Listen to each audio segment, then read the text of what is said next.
Rasulullah SAW punya kebiasaan ketika bangun tidur sebelum melaksanakan salat tahajud membaca 10 ayat daripada surah Ali Imran.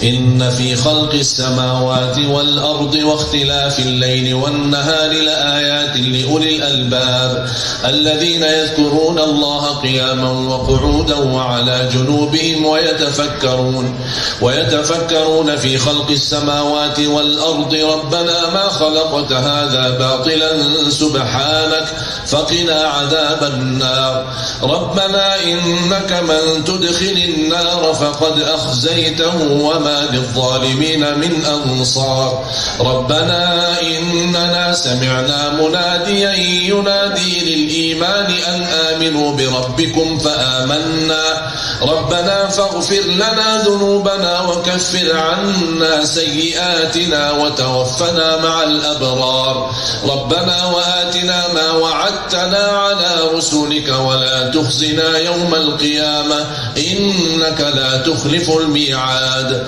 فاستجاب لهم ربهم أني لا أضيع عمل عامل منكم من ذكر أو أنثى بعضكم من بعض فالذين هاجروا وأخرجوا من ديارهم وأوذوا في سبيلي وقاتلوا وقتلوا لأكفرن عنهم سيئاتهم ولأدخلنهم جنات تجري من تحتها الأنهار ثوابا من عند الله والله عنده حسن الثواب لا يغرنك تقلب الذين كفروا في البلاد متاع قليل ثم مأواهم جهنم وبئس المهاد لكن الذين اتقوا ربهم لهم جنات تجري من تحتها الأنهار خالدين فيها نزلا من عند الله وما عند الله خير للأبرار وإن من أهل الكتاب لمن يؤمن بالله وما أنزل إليكم وما أنزل إليهم خاشعين لله لا يشترون بآيات الله ثمنا قليلا أولئك لهم أجرهم عند ربهم إن الله سريع الحساب يا أيها الذين آمنوا اصبروا وصابروا ورابطوا واتقوا الله لعلكم تفلحون. Surah Ali Imran 10 ayat terakhir kebiasaan Nabi Muhammad ketika bangun tidur baca 10 ayat terakhir daripada surah Ali Imran. Bagi orang yang belum hafal, wallahi saya jamin dalam 1 minggu paling lama 10 hari asal rutin setiap hari dibaca. Setiap bangun tidur baca, jangan tinggalkan. Selama 10 hari insyaallah sudah hafal 10 ayat tersebut.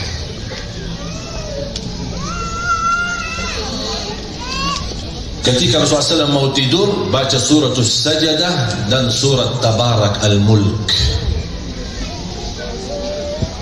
Karena surat Tabarak menjadi satu surah yang menjaminkan kita selamat dari siksa kubur. Seandainya malam itu kita tidur, Allah takdirkan kita mati, tidak bangun lagi, dan begitu melek mata malah kita lihat di hadapan kita mungkar nakir, akan Allah selamatkan dari siksa kubur berkatnya baca surat Tabarak Al-Mulk. Bolehkah kita baca habis salat Isya sebelum tidur? Boleh. Tidak harus di saat mau tidur. Boleh habis Isya, begitu selesai salat sunnah ba'diyah baca surat Al-Mulk. Bolehkah kita bagi suratul Mulk? Mungkin habis maghrib sebagian, nanti habis Isya saya lanjut sisanya. Boleh, tak apa-apa.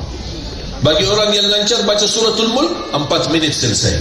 4 minit membawa jaminan selamat dari siksa kubur. Subhanallah.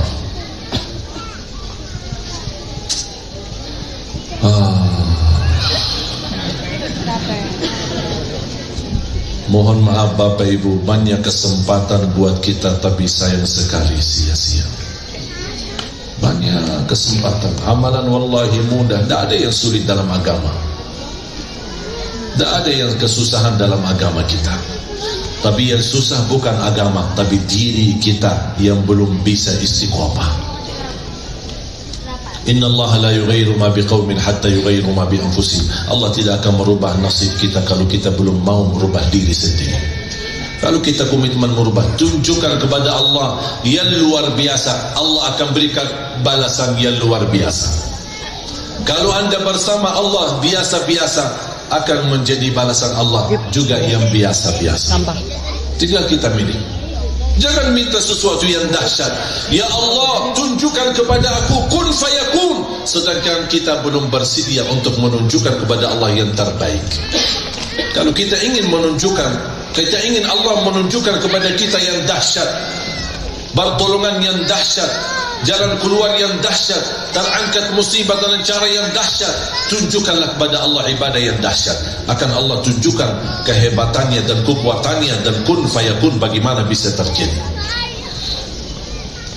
Sebenarnya tidak sulit untuk menghafal Al-Quran, tapi sulit adalah mengatur waktu untuk kita. Sayang sekali kita selalu menjadikan Al-Quran itu, insya Allah kalau saya ada waktu saya akan baca Quran. Semestinya sebaliknya, utamakan dalam waktumu Al-Quran. Kalau ada sisa selain Al-Quran, baru kita urus yang lain. Karena sekarang kebalik. Makanya Al-Quran menjadi sesuatu yang belakangan. Kita cadangkan, makanya selalu rezeki kita jadi belakangan. Selalu urusan kita memiliki hambatan. Kenapa? Karena kita sendiri berhambatan-hambatan dalam Al-Quran. Jauh dari Al-Quran. Saya paling nikmat kalau jalan macet. Kenapa saya betah di Jakarta tidak pindah-pindah? Padahal di daerah termasuk daerah ini termasuk luar biasa antusias untuk dakwah. Justru mendorong kita, ayo pindah aja ke sini. Apalagi dapat jodoh di sini, insya Allah pindah. Jadi, kenapa saya tidak pindah ke daerah-daerah? Kenapa bertahan di Jakarta? Karena suka macet. Kenapa kok suka macet?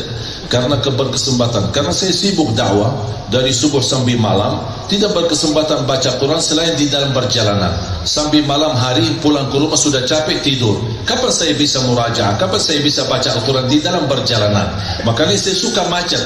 Bisa 2 jam, bisa 3 jam. Alhamdulillah bisa khatam 6 sampai 7 juz dalam perjalanan. Makanya saya selalu berdoa, ya Allah mudah-mudahan Indonesia semua macet. Ya biar bisa khatam Quran. Kalau enggak gimana? Malu sama Allah kalau bisa lewat 1 hari. Walaupun beralasan sibuk dakwah, saya tidak mau jadikan dakwah itu alasan.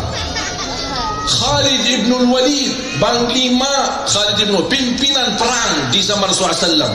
Ketika dia wafat, dia memegang Al-Quran, dia menangis. Maafkan hai Al-Quran, saya tidak sempat memberikan waktu cukup karena saya sibuk dalam perang menghadapi musuh Islam. Apa kira-kira alasan kita? Kalau Khalid bin Walid radhiyallahu anhu, dia merasa malu walaupun dia beralasan jihad fi sabilillah, dia merasa malu sama Al-Quran karena tidak memberikan waktu yang cukup. Kita mau bilang apa sama Al-Quran? Mohon maaf ya Quran, kita lagi urusan keluarga. Urusan keluarga, urusan sekolah. Khalid bin Walid urusan jihad, dia masih malu sama Al-Quran. La haula wala quwwata illa billah. Makanya jamaah sekalian, ayo kita mari atur waktu. Kita kembali memperbaiki waktu kita untuk bersama Al-Quran. Siap? Dalam kesempatan ini, dalam program Safari Dakwah, dan mencetak 1 juta penghafal Al-Quran, dan insya Allah mewujudkan negara Indonesia menjadi negara Al-Quran. Insya Allah kita bersama-sama berjuang. Siap? Takbir! Takbir! Takbir! Mudah-mudahan semua yang hadir dijadikan oleh Allah Ahlul Quran. Dalam kesempatan ini kami melipatkan semua jamaah untuk bersama-sama, ayo mari kita sama-sama mendukung program 1 juta penghafal Al-Quran. Saya mengajak para ustaz, para teman-teman, para da'i, pesantren-pesantren, rumah tahfiz, dimanapun berada, semua pengusaha, masyarakat, orang awam, semua terlibat sesuai kemampuan. Ada yang dengan tenaganya, ada dengan fikirannya, ada dengan ilmunya, ada dengan wakafnya, ada yang dengan hartanya. Semua, ayo mari kita sama-sama terlibat dalam perjuangan ini, supaya besok kita meninggal dunia, Allah salurkan pahala bacaan anak-anak di bawah binaan kita semua bersama, agar disuruh disalurkan pahala di buku amal, dan insyaAllah perjuangan kita dapat balasan dan pahala di sisi Allah yang tidak terputus pahalanya sampai hari kiamat, menjadi saksi baik, bergabung bersama Ahlul Quran di dunia, bersama Ahlul Quran insyaAllah di akhirat.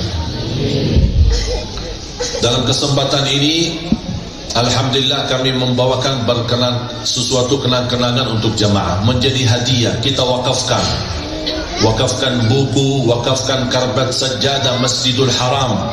Ini karpet sajadah Masjidul Haram kami langsung membawa dari Masjidul Haram dan ada sertifikat. Berarti setiap jamaah membawa ke karpet ini akan mendapatkan sertifikatnya. Ini asli dari bekas Masjidul Haram yang sudah digunakan oleh jutaan umat yang meneteskan air mata, yang berdoa dan bermunajat dan salat. Mudah-mudahan dengan kita mendapatkan sajadah ini atau karpet ini, mudah-mudahan bisa membawa kita ke tanah suci untuk bisa kita haji, dan kita bisa sujud di Masjidul Haram secara langsung atau di Masjid Nabawi, dan bisa kita ziarah Nabi Muhammad sallallahu alaihi wasallam.